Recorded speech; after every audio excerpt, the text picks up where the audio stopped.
Görümden ezbilin Erkimi elimden alan sen gelin Öçmeyen köz bilin Otlara canımı salan sen gelin Muğazda yürüyüşüm can yürüyüşüm Cananla karışım ay karışım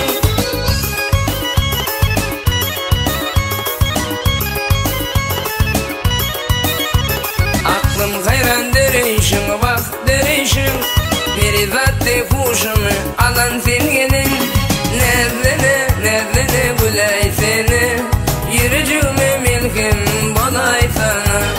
Nezlene gülay seni Yürücüme milkim bolay sana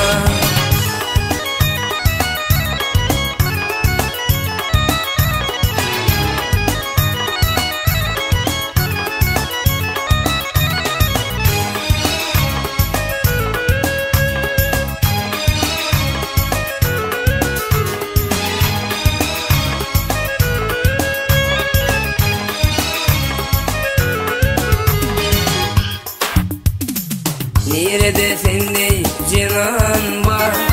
Dillerinde canan sinan var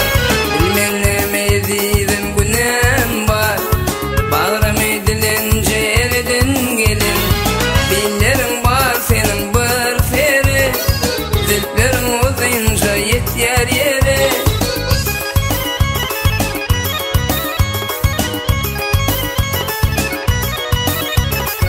Berine karay sen berine kara Bağrım edilince eredin gelin Nezlene gülay seni Yürücüme milkim bolay sana Nezlene gülay seni Yürücüme milkim bolay sana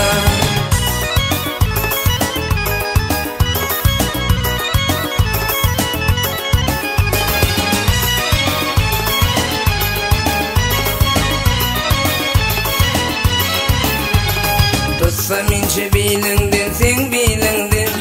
Sorsam şirin dilindin can dilindin Onsan ömür yarın min aşığım